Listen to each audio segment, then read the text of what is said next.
നമസ്കാരം. വിഷു നമ്മുടെ കേരളത്തിന്റെ കാർഷിക ഉത്സവമാണ്. ഐശ്വര്യത്തിന്റെയും പ്രതീക്ഷയുടെയും സമാധാനത്തിന്റെയും ഒക്കെ ഉത്സവം. വിഷു കൈനീട്ടം ലഭിക്കുമ്പോഴും വിഷു കണി കാണുമ്പോഴും ഒക്കെ നമ്മുടെ മനസ്സിലുള്ള ഒരു പ്രതീക്ഷയുണ്ട്. ഈ ഒരു വർഷം നമുക്ക് ഐശ്വര്യവും സന്തോഷവും സമാധാനവും ഒക്കെ ഉണ്ടായിരിക്കും എന്നുള്ള ആ ഒരു പ്രതീക്ഷയാണ് നമുക്ക് എല്ലാ വിഷുവും ആഘോഷിക്കാൻ പ്രചോദനമാകുന്നത്. എങ്ങനെയാണ് വിഷുക്കണി ഒരുക്കേണ്ടതെന്ന് നോക്കാം. അതിനായിട്ട് നമുക്ക് കൃഷ്ണന്റെ ഒരു ഫോട്ടോയോ അല്ലെങ്കിൽ ഒരു വിഗ്രഹമോ ആണ് വേണ്ടത്. ആദ്യം നമ്മൾ എവിടെയാണ് വിഷുക്കണി ഒരുക്കുന്നത് എന്നുള്ള സ്ഥലം തീരുമാനിച്ചു കഴിഞ്ഞാൽ അവിടെ ഒരു ടേബിളോ അല്ലെങ്കിൽ നിലത്തും ഒക്കെ ആണെങ്കിൽ നിലത്തൊരു പായിട്ട് അതിന് പുറത്ത് ഒരു അലക്കിയ വസ്ത്രം ഇട്ടിട്ടാണ് വിഷുക്കണി ഒരുക്കാറുള്ളത്. ഇപ്പോൾ ടേബിൾ ആണെങ്കിൽ ടേബിളിന് പുറത്തായിട്ട് നല്ല അലക്കിയ ഒരു വസ്ത്രം വിരിച്ചിട്ട് അതിന് പുറത്തായിട്ട് കൃഷ്ണന്റെ വിഗ്രഹമോ അല്ലെങ്കിൽ കൃഷ്ണന്റെ ഫോട്ടോയോ നമുക്ക് വെക്കാവുന്നതാണ്. കണി ഒരുക്കുന്നതിന് ആദ്യമായി നമുക്ക് വേണ്ടത് കൃഷ്ണന്റെ ഒരു വിഗ്രഹമോ ഫോട്ടോയോ ആണ്. രണ്ടാമതായി നമുക്ക് വേണ്ടത് ഒരു ഉരുളിയാണ്. കണി ഒരുക്കുന്ന വസ്തുക്കൾ സാധാരണയായി ഓട്ടുരുളിയിലാണ് വെക്കാറുള്ളത്. ഇനിയിപ്പോൾ ഉരുളി ഇല്ല എന്നുണ്ടെങ്കിൽ നമുക്കൊരു ട്രേയോ അല്ലെങ്കിൽ ഒരു പ്ലേറ്റിലോ ഒക്കെ തന്നെ ഈ കണി കാണാനുള്ള വസ്തുക്കൾ വെക്കാവുന്നതാണ്. ഉരുളിയിൽ ആദ്യം അരിയും നെല്ലും കൂടി ചേർത്താണ് ഇടാറുള്ളത്. ആദ്യം വെക്കുന്നത് കണി വെള്ളരിക്കയാണ്, നല്ല മഞ്ഞ നിറത്തിലുള്ള കണി വെള്ളരിക്ക. പിന്നെ നമുക്ക് പൈനാപ്പിൾ വെക്കാവുന്നതാണ്, ചെറിയ ചക്ക വെക്കാവുന്നതാണ്. ഇടിച്ചക്ക പരുവത്തിലുള്ള ചക്ക ഉണ്ടെങ്കിൽ അത് വെക്കാം, ഇല്ലെങ്കിൽ വലിയ ചക്ക വെച്ചാലും കുഴപ്പമൊന്നുമില്ല. കണി വെള്ളരി സെലക്ട് ചെയ്യുമ്പോൾ നല്ല സ്വർണ്ണ നിറത്തിലുള്ള വെള്ളരി തന്നെ സെലക്ട് ചെയ്യണം. കാരണം കണിവെള്ളരി മഹാവിഷ്ണുവിന്റെ മുഖമാണ് എന്നാണ് സങ്കല്പം. അടുത്തത് നമുക്ക് പഴമാണ് വെക്കേണ്ടത്. പഴം വെക്കുമ്പോൾ ഒരു പടല പഴമായിട്ടാണ് വെക്കുന്നത്. കദളിപ്പഴം വെക്കുന്നതാണ് ഏറ്റവും നല്ലത്. ഇനി കദളിപ്പഴം കിട്ടിയില്ല എന്നുണ്ടെങ്കിൽ പൂവൻ പഴം വെക്കാവുന്നതാണ്. പച്ചമാങ്ങ ഇലയോടുകൂടിയൊക്കെ പറിച്ചു വെക്കാറുണ്ട് കണി കാണുന്നതിനായിട്ട്. അടുത്തതായി നമുക്ക് മാമ്പഴം വെക്കണം. കടയിൽ നിന്ന് വാങ്ങുന്ന മറ്റു ഫ്രൂട്ട്സ് എല്ലാം തന്നെ നമുക്ക് വെക്കാം. ആപ്പിള്, പേരയ്ക്ക, മാതളം ഇതെല്ലാം നമുക്ക് കണി കാണുന്നതിനായി വെക്കാവുന്നതാണ്. ചക്ക നമ്മൾ ഗണപതി ഭഗവാന് വേണ്ടിയാണ് വെക്കുന്നത്. കദളിപ്പഴം വെക്കുന്നത് കൃഷ്ണന് വേണ്ടിയാണ്. മാമ്പഴം മുരുക ഭഗവാനാണ് ഏറ്റവും പ്രിയം. അതുകൊണ്ടാണ് മുരുക ഭഗവാന് മാമ്പഴം വെക്കുന്നത്. ഒരുപാട് വസ്തുക്കൾ വെച്ച് കണി ഒരുക്കാൻ സാധിച്ചില്ല എന്നുണ്ടെങ്കിൽ പോലും ഈ പറയുന്ന വസ്തുക്കൾ മാത്രം വെച്ചാൽ മതി. കാരണം പണ്ടൊക്കെ നമ്മുടെയൊക്കെ വീടുകളിൽ ഈ വസ്തുക്കൾ മാത്രമാണ് വെച്ചിട്ടുണ്ടായിരുന്നത്. അത് ഏതൊക്കെയാണെന്ന് പറഞ്ഞാൽ ഒരു കണി വെള്ളരി, പിന്നെ ഒരു ചെറിയ ചക്ക, കൈതച്ചക്ക, പഴം, പച്ചമാങ്ങ, മാമ്പഴം, കൂട്ടത്തിൽ നമ്മുടെ വീട്ടിലുണ്ടാകുന്ന പച്ചക്കറികൾ. പച്ചക്കറികൾ വെക്കുമ്പോൾ നമുക്ക് മത്തങ്ങ, മുരിങ്ങയ്ക്ക, ക്യാരറ്റ് ഇതൊക്കെ തന്നെ വെക്കാവുന്നതാണ്. എന്നാൽ കുമ്പളങ്ങ മാത്രം വിഷുക്കണിയിൽ നമ്മൾ വെക്കില്ല.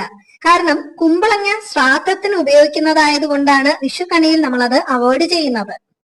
ഈ കാര്യങ്ങളൊക്കെ തന്നെ നമ്മൾ വിഷുവിന്റെ തലേ ദിവസം രാത്രിയിൽ റെഡിയാക്കി വെക്കണം. എന്നാൽ മാത്രമേ രാവിലെ ഉണർന്നു വരുന്ന ഉടനെ നമുക്ക് ഇതെല്ലാം കണി കാണാൻ സാധിക്കൂ. കണി കാണുമ്പോൾ ആദ്യം വെള്ളരിക്ക കാണുന്ന രീതിയിൽ വേണം വെക്കേണ്ടത്.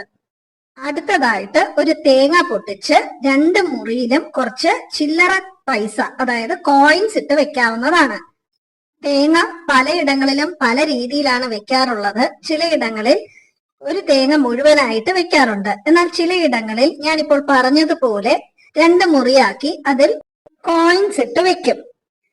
എന്നാൽ ചിലയിടങ്ങളിൽ അരി കിഴിയാക്കി കെട്ടി, നമ്മൾ എള്ളുകിഴി കെട്ടുന്നത് പോലെ അരി ഒരു വെള്ള തുണിയിൽ കിഴിയാക്കി കെട്ടി തേങ്ങാമുറിയിൽ നല്ലെണ്ണ ഒഴിച്ച് ആ കിഴി അതിൽ വെച്ച് കൊളുത്തി വെക്കാറാണുള്ളത്. തേങ്ങാമുറിയിൽ ഇടുന്ന കോയിൻസിന് കണക്കൊന്നുമില്ല. നമ്മുടെ വീട്ടിൽ എത്ര കോയിൻസ് ഉണ്ട് അതെടുത്ത് ഡിവൈഡ് ചെയ്ത് രണ്ട് മുറിയിലും ഇട്ടാൽ മാത്രം മതി. അടുത്തതായിട്ട് നമുക്കൊരു വാൽക്കണ്ണാടിയും തിരുവുടയാടയുമാണ് വെക്കേണ്ടത്. വാൽക്കണ്ണാടി ഇല്ലെങ്കിൽ നമ്മുടെ വീട്ടിലുള്ള ചെറിയ ഒരു കണ്ണാടി വെച്ചാൽ മതി. ആറന്മുള കണ്ണാടിയൊക്കെ ഉള്ളവരാണെങ്കിൽ അത് വെക്കാറുണ്ട്. തിരുവുടയാട ഇല്ലെങ്കിൽ തിരുവുടയാട വെക്കാതെയും നമുക്ക് വിഷുക്കണി ഒരുക്കാവുന്നതാണ്. വെള്ളരിക്കയുടെ പുറകിലായിട്ടാണ് വാൽക്കണ്ണാടി വെക്കുന്നത്. വാൽക്കണ്ണാടി നമ്മൾ ഭഗവതിയെ സങ്കല്പിച്ചാണ് വെക്കുന്നത്. കണി ഒരുക്കുമ്പോൾ കണ്ണാടി വെക്കുന്നത് രാവിലെ കണി കാണുമ്പോൾ നമ്മുടെ മുഖം കൂടി കണി കാണുന്നതിന് വേണ്ടിയാണ്. ഭഗവതിയുടെ വസ്ത്രമാണ് തിരുവുടയാട. എല്ലാം റെഡിയായി കഴിഞ്ഞാൽ പിന്നെ ഉരുളിയിൽ കുറച്ച് കൊന്ന പൂക്കൾ കൂടി വെച്ച് അലങ്കരിക്കണം. വാൽക്കണ്ണാടിയും തിരുവുടയാടയും വെക്കുന്നുണ്ടെങ്കിൽ വാൽക്കണ്ണാടിയുടെ മുന്നിലായിട്ട് കണിവെള്ളരിയും വാൽക്കണ്ണാടിയുടെ പുറകിലായിട്ട് തിരുവുടയാടയുമാണ് വെക്കേണ്ടത്. പിന്നെ നമുക്കൊരു തട്ടത്തിൽ പാകാനുള്ള വിത്തുകൾ വെക്കാം. ഉരുളിയൊക്കെ അറേഞ്ച് ചെയ്ത് വെച്ചു കഴിഞ്ഞാൽ പിന്നെ നമുക്ക് അടുത്തതായിട്ട് വേണ്ടത് ഒരു ഗ്രന്ഥമാണ്. ഭാഗവതം, ദേവി മാഹാത്മ്യം, ഭഗവത്ഗീത, ഇതിലേതാണോ നമ്മുടെ വീട്ടിലുള്ളത് അത് വെക്കാവുന്നതാണ്. ഗ്രന്ഥം നമ്മൾ സരസ്വതീ ദേവിയെ സങ്കല്പിച്ചാണ് വെക്കുന്നത്. ഇനി ഗ്രന്ഥത്തിന് മുകളിലായിട്ട് നമുക്ക് അലക്കിയ ഒരു വസ്ത്രമാണ് വെക്കേണ്ടത്. ചിലയിടങ്ങളിൽ അലക്കിയ വസ്ത്രമാണ് വെക്കുന്നത്, എന്നാൽ ചിലയിടങ്ങളിൽ കോടി വസ്ത്രവും വെക്കാറുണ്ട്. അതിനു മുകളിൽ നമുക്ക് ഒരു വെറ്റിലയും പാക്കും, നമുക്ക് നമ്മുടെ വീട്ടിലുള്ള സ്വർണം, വെള്ളി, കോയിൻസ്, ആഭരണങ്ങൾ ഇവയൊക്കെ വെക്കാവുന്നതാണ്. ഇത് കൂടാതെ നമുക്ക് കൺമഷിയും കുങ്കുമം ചെറിയ ഒരു ചെപ്പിലെടുത്ത് കുങ്കുമവും വെക്കാവുന്നതാണ്. ഇത്രയും ആയി കഴിഞ്ഞാൽ പിന്നെ നമ്മൾ അടുത്തതായി വെക്കേണ്ടത് നിലവിളക്ക് റെഡിയാക്കി വെക്കുക എന്നുള്ളതാണ്. നിലവിളക്കിൽ എണ്ണ ഒഴിച്ച് 5 തിരിയിട്ട് റെഡിയാക്കി വെക്കണം. നിലവിളക്ക് എപ്പോഴും ഒരു പ്ലേറ്റിൽ വേണം, അതായത് ഒരു തട്ടത്തിൽ വേണം വെക്കേണ്ടത്.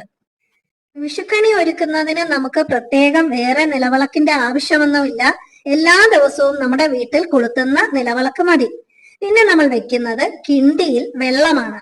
വിഷുവിന്റെ തലേദിവസം രാത്രി തന്നെ നമ്മൾ റെഡിയാക്കി വെക്കേണ്ട മറ്റൊരു കാര്യം, ഒരു കൊടിവിളക്കെടുത്ത് ഒരു തിരി എണ്ണയിൽ മുക്കി റെഡിയാക്കി വെക്കണം. കൂട്ടത്തിൽ ഒരു തീപ്പെട്ടിയും റെഡിയാക്കി വെക്കണം.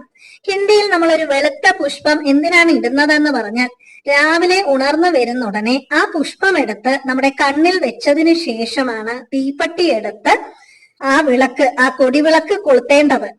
2 ചന്ദനത്തിരിയും റെഡിയാക്കി വെക്കാവുന്നതാണ്. ഇത്രയും ആയി കഴിഞ്ഞാൽ നമ്മുടെ എല്ലാ ഒരുക്കങ്ങളും, കണി കാണുന്നതിനുള്ള എല്ലാ ഒരുക്കങ്ങളും ഇവിടെ റെഡിയായി കഴിഞ്ഞു. കൃഷ്ണ വിഗ്രഹം നമ്മൾ കിഴക്ക് വശത്താണ് വെക്കുന്നത്, അതായത് ഭഗവാൻ ഫേസ് ചെയ്യുന്നത് പടിഞ്ഞാറോട്ടാണ്. നമ്മൾ കണി കാണാൻ വേണ്ടി നിൽക്കുന്നത് കിഴക്കോട്ട് നോക്കിയാണ്. അതുപോലെ നിലവിളക്ക് വെക്കുമ്പോൾ ശ്രദ്ധിക്കേണ്ടത്, കൃഷ്ണന്റെ വിഗ്രഹത്തിന് നേരെയായിട്ട് വെക്കരുത്. അങ്ങനെ വെക്കുമ്പോൾ നമ്മൾ വിളക്ക് കൊളുത്തി വെക്കുമ്പോൾ നിഴല് ആ കൃഷ്ണ വിഗ്രഹത്തിന്റെ പുറത്ത് വീഴാനുള്ള ചാൻസ് ഉണ്ട്. അതുകൊണ്ട് കൃഷ്ണ വിഗ്രഹത്തിന് റൈറ്റ് സൈഡിലേക്ക് കുറച്ച് നീക്കിയിട്ട് വേണം നിലവിളക്ക് വെക്കേണ്ടത്. ഇനിയിപ്പോൾ കൃഷ്ണ വിഗ്രഹത്തിന് സ്ട്രെയിറ്റ് ആയിട്ട് മാത്രമേ വെക്കാൻ സ്ഥലമുള്ളൂ എന്നുണ്ടെങ്കിൽ കുറച്ച് ദൂരെയായിട്ട് നിഴൽ വീഴാത്ത രീതിയിൽ വെച്ചാൽ മതി. ഈ ഒരുക്കങ്ങളെല്ലാം റെഡിയാക്കി വെച്ച് നമ്മൾ കിടക്കാൻ പോയി. അടുത്ത ദിവസം രാവിലെ, വിഷു ദിവസം രാവിലെ ബ്രഹ്മ മുഹൂർത്തത്തിൽ ഉണർന്നു വന്ന് മുഖമൊന്നും കഴുകേണ്ട ആവശ്യമില്ല. നേരെ നമ്മൾ എവിടെയാണോ വിഷുക്കണി ഒരുക്കിയിരിക്കുന്നത് അവിടെ വന്ന് ആ കിണ്ടിയിലുള്ള പൂവെടുത്ത് നമ്മുടെ 2 കണ്ണിലും വെക്കുക. എന്നിട്ട് തീപ്പെട്ടി എടുത്ത് കൊടിവിളക്ക് കൊളുത്തുക. കൊടിവിളക്കിൽ നിന്നും നിലവിളക്ക് കൊളുത്താവുന്നതാണ്. നിലവിളക്കിന്റെ ആ ഒരു വെളിച്ചത്തിൽ ആദ്യം തന്നെ നമുക്ക് ഭഗവാന്റെ മുഖം കണി കാണാവുന്നതാണ്. അതിനുശേഷം നമ്മൾ ഒരുക്കി വെച്ചിരിക്കുന്ന ഓരോ വസ്തുക്കളും നമ്മുടെ മനസ്സിലേക്ക് ഉൾക്കൊണ്ടുകൊണ്ട് വേണം കണി കാണേണ്ടത്.